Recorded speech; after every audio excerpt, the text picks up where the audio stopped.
वक्फ संशोधन बिल 2024 को लेकर देश भर में मचे बवाल के बीच मुंबई के हांडी वाली मस्जिद में मंगलवार को उलेमा, इमाम और मदरसा शिक्षकों की आपात बैठक बुलाई गई। इस बैठक में बिल के विरोध में आवाज बुलंद की गई। इसमें मुसलमानों की संपत्तियों पर कब्जा करने की सोची समझी साजिश करार दिया गया है और बैठक का आयोजन रज्जा अकादमी द्वारा किया गया, जिसमें संगठन के प्रमुख अलहाज मोहम्मद सईद नूरी साहब ने कहा कि वक्फ बिल 2024 सीधे तौर पर मुसलमानों की संपत्तियों पर कब्जा करने की साजिश है और जिसे किसी भी हाल में स्वीकार नहीं किया जा सकता है। देखिए, ये बिल जो है शुरू से ही जो है मुतनाज़ है, डिस्प्यूट है बिल के बारे में, अपोजिशन का भी है और हम लोगों का तो शुरू से उसके अगेंस्ट में ही, क्योंकि जब से जेवीसी बनाया उन्होंने सबसे पहली मीटिंग बॉम्बे में ही हुई हम लोगों के साथ। जगदम्बा पाल साहब आए थे यहाँ, इस्लामिया खाना में हम लोगों की मीटिंग हुई, मौलाना सैयद मोइन अशरफ साहब की सदारत में बड़ी मीटिंग हुई और उसमें हम लोगों ने पूरी खुल करके उनसे बात की और जो जो आपत्ति थी हम लोगों ने दर्ज कराई उनसे। लेकिन चूंकि बहरहाल उनकी बहुमत है, गवर्नमेंट उनकी है, तो वो सब बातें सुनते तो हैं लेकिन उन बातों को वो नजरअंदाज कर देते हैं, उन बातों पर कोई इम्प्लीमेंट होता नहीं है। तो इसलिए जो है उस बिल की हम लोग शुरू से मुखालफत हैं और हुकूमत का मंशा जो है साफ नहीं है, उनकी नीयत साफ नहीं है।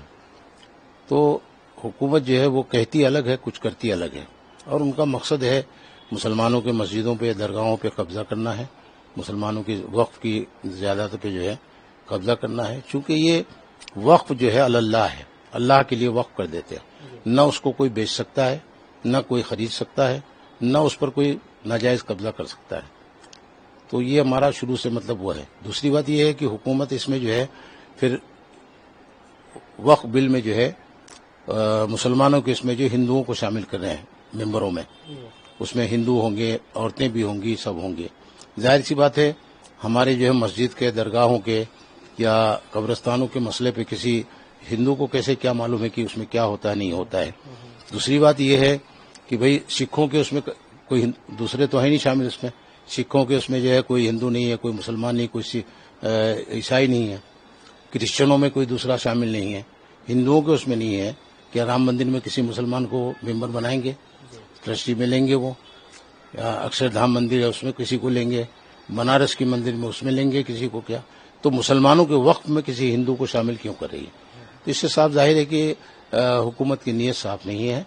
उस पर जो है मस्जिदों मदरसों पे कब्जा करना है और उस पर यह है कि जब चाहेंगे वो उस पर किसी भी मस्जिद पे, किसी भी दरगाह पे बुलडोजर चलाएंगे, उसको वो उनके इख्तियार में होगा। वो नहीं, हमारा तो यही होगा ना कि हम तो शुरू से ऑल इंडिया सुन्नी जमीयतुल उलमा, रजा एकेडमी और हमारी जो तमाम झैली तंजीमें हैं सब मिलकर के उसके खिलाफ एहतजाज कर रहे हैं और आगे और जोर शोर से इसकी जो है मुखालफत करेंगे, एहतजाज करेंगे और नहीं होगा तो लास्ट में तो सुप्रीम कोर्ट है। फिर बैठक में मौजूद धार्मिक नेताओं का कहना था कि इस बिल के जरिए वक्फ संपत्तियों को हड़पने की कोशिश की जा रही है। मौलाना एजाज अहमद कश्मीरी ने सरकार पर हमला बोलते हुए कहा कि वक्फ की जमीनें किसी के बाप की जागीर नहीं है, ये हमारे पूर्वजों की संपत्ति है और इसकी रक्षा करना हमारा धार्मिक कर्तव्य है। उन्होंने ये भी कहा कि वह इस बिल के खिलाफ हर कुर्बानी देने को तैयार है।